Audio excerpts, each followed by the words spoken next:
मुख्यमंत्री जी अपना हिस्सा तो लेते ही रहे हैं, ना सिर्फ उन्होंने लिया है, उन्होंने छीनने तक का काम किया है। जो उनका हिस्सा नहीं भी बनता था उस भी हिस्से को छीनकर मुख्यमंत्री जी ने किस तरीके से अपनी कुर्सी को बचा कर रखें, ये प्रयास उन्होंने कभी नहीं छोड़ा।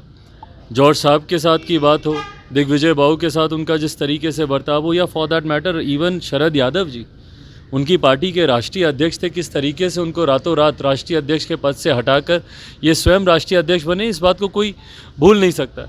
तो मुख्यमंत्री जी खुद जब अपना हिस्सा लेते रहे हैं, दूसरों से अपना हिस्सा छीनते रहे हैं, तो ऐसे में अब जब कोई अपने अधिकार की बात करता है तो वो भी उतना ही जायज़ है जितना जायज़ मुख्यमंत्री जी के कार्यकाल के दौरान था।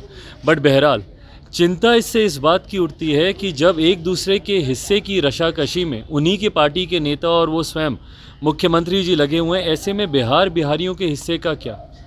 आज की तारीख में जब मुख्यमंत्री जी और उनकी पार्टी की चिंता होनी चाहिए थी कि सत्ताधारी पक्ष होने के नाते बिहार और बिहारियों की वो चिंता करें, ऐसे में उनकी पार्टी में खुद जो रशाकशी चल रही है, इसमें ना बिहार की कोई चिंता कर रहा है, ना बिहार के ज्वलंत विषयों पर कोई चर्चा कर रहा है, ना बिहारियों की कोई बात कर रहा है। ये एक चिंता की बात। पर जेडीयू लगातार उनसे इस्तीफा मांग रही है। अब भाई अब ये जेडीयू का अपना इंटरनल मैटर है पूरी तरीके से कि जेडीयू उनसे इस्तीफ़ा लेती है, वो इस्तीफ़ा देते हैं या अपने हक की लड़ाई इसी तरीके से कायम रखते हैं, ये उनका पूरी तरीके से इंटरनल मैटर है। आपने कहा कि नीतीश कुमार ने अपना हिस्सा छीनने का काम किया, तो क्या लगता है उपेंद्र कुशवाहा को भी अपना हिस्सा छीनना पड़ेगा?